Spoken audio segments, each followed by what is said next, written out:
Sanibonani Mzansi. I am your host Candice Kumalo and I welcome you to another episode of the Health from Mzansi podcast. Whether you're braaiing in Mpumalanga, hustling in Hillbrow, or chilling in Cape Town, Health from Mzansi is all you need to tackle anything life throws your way.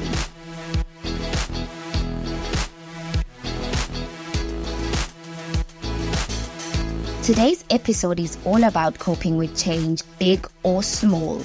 We're diving deep into this ever-present and often unwelcome guest in our lives called change. But fear not, because joining me today to help us weather the storms of change is psychologist Siphesihle Mwelase. So Siphesihle, welcome and thank you for joining me today on the Health from Mzansi podcast. Before we discuss today's topic, tell us a bit about yourself and what it is that you do. Siphesihle Mwelase, I am a clinical psychologist in private practice. Thank you so much for that introduction, Siphesihle. Without further ado, let's go straight into today's topic about coping with change. How would you define or describe change?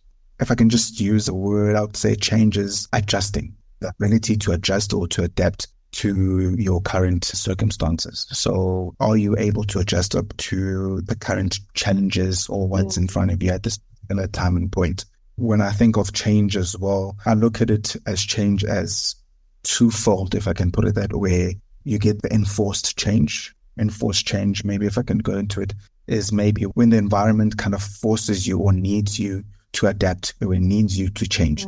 So, for example, if we think about it, if let's say you're professional, you're working, we go to the office every single day, COVID hits, and everyone has to now work from home. That is almost like you don't have a choice but to change to the new norm now of working from home. And then you get the other one on the second fold, where it's more, if I can put it or call it an internal change, where perhaps maybe you reviewing your life, you're looking at your life, maybe whether it be work or whatever area of your life, and you maybe think that, hey, it's not going in the right direction. I'm not liking where I think this is going. And then you kind of make a plan that, okay, you know what, this is not working. This is how I need to strategize a new way of some change to put in place in order for me to get to where I need to go.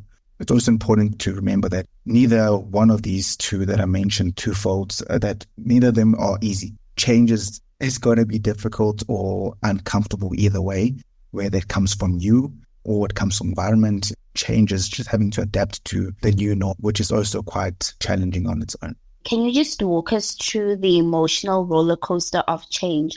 What are some of the most common challenges people face when dealing with change? As you said, like it's going to impact how you feel, your emotions tremendously. I mean, one of the things that it is, change is anxiety inducing. It will heighten your stress levels. Maybe you're seeing yourself now at a point where you're overthinking, you're doubting yourself. So a lot of these kind of emotions come into your mind. I mean, as you said, a roller coaster of emotions. I like the way you put it as well, because, it's not just one specific emotions. Maybe you get flooded by multiple emotions at the same time.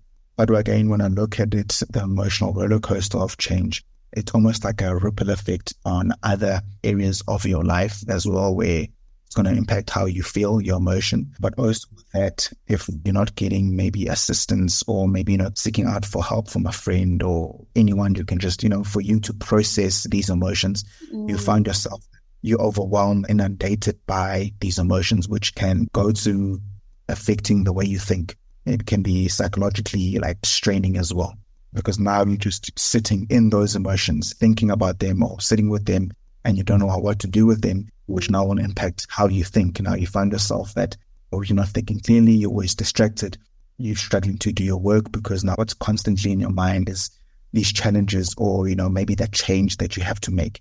And then obviously with that, it could lead to unhealthy coping skills. Like, when you're thinking about it, there has to be an outlet of dealing with your emotions or the thoughts. You can't just shove them down and think that they don't exist some way. I believe that they come out and maybe just to cope, maybe it can be in unhealthy ways. Maybe you find yourself starting to drink or doing things that are not conducive to you and not healthy to you. So how can people differentiate between healthy resistance to change and a fear that's holding them back? I would say it derives, if I can put it that way, it derives from one having being self-aware if I can just expand on that, for example, it needs an individual to look at themselves in the mirror, to be honest with themselves and evaluate, okay, where am I? What am I able to take? What can't I take? So where am I in general? To make sense, maybe, for example, let's say at your job, you got offered a promotion, for example. So they say, here's a new promotion. Here are your new responsibilities. You have to lead a team. You have to, manage a team, et cetera, et cetera. Obviously, that comes with the perks as well, higher salary and so forth. Healthy resistant would be a person where they need to sit down and say, okay, how am I able at this point to take on this responsibility? And not only look at the fact that, yes, I'm getting more perks because of the promotion, but where am I as an individual? Maybe, for example, let's say you've had a difficult past 6 months in your personal life, or 6 months to a year. Do you have the capacity, the strength mentally to take on this new challenge? I would say healthy resistant in that case would be, maybe saying to your employees that, hey, right now, thank you, but I'm not able to because of 1, 2, and 3, and 4. I'm not in the right frame of mind. I'm unable to perform that job as well as I should.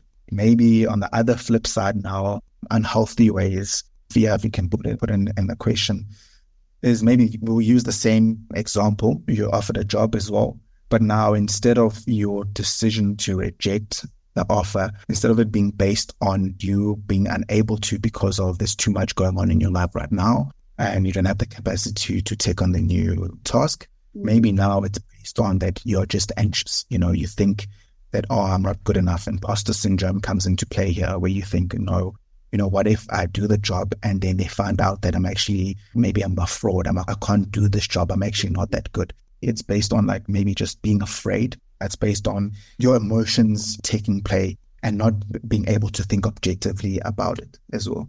So I'd like to know if there are any healthy coping mechanisms for dealing with the stress and anxiety you mentioned that often comes with change. I think there's a lot of them as well. But I'm just going to mention a few. But first would be just manage your expectations of the emotions that come with the change. When I say about that is that just normalize the fact that changes is different. Change is not going to be the normal way of functioning, how your ordinary life went before. It's going to be different, which means now as well, you need to adapt. You need to change as well. So that will come with stress and anxiety, and it will come with the self-doubt.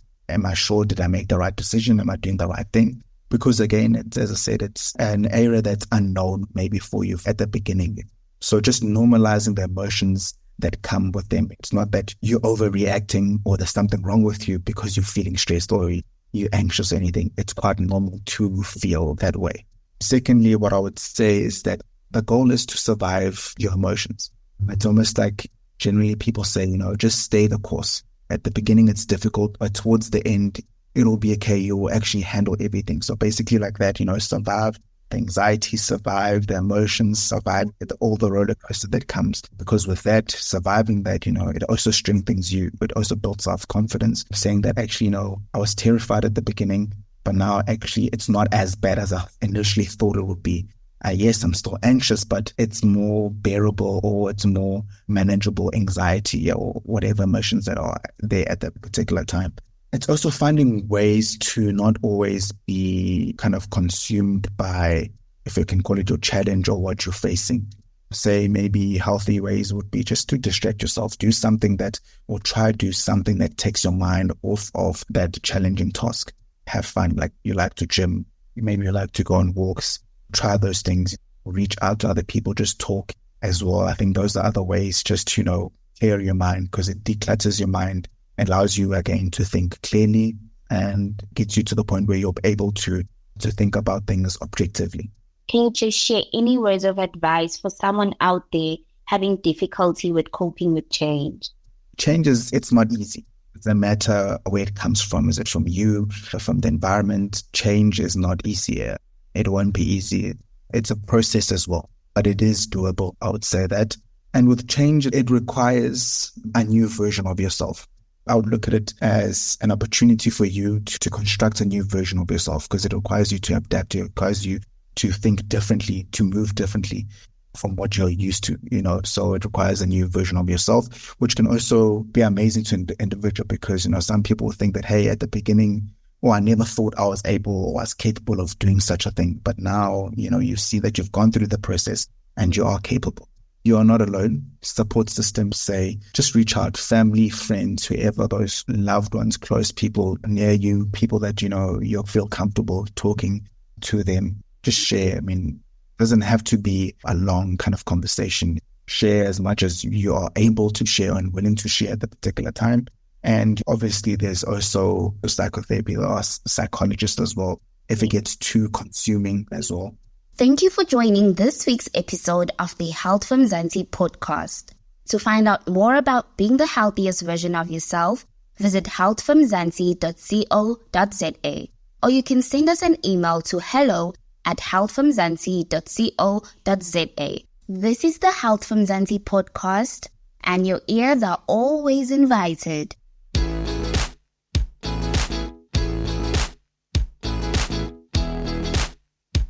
Yes, change can be daunting, but it also presents opportunities for growth.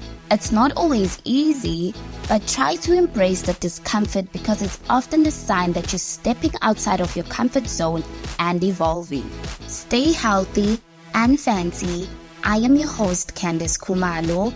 Until next time.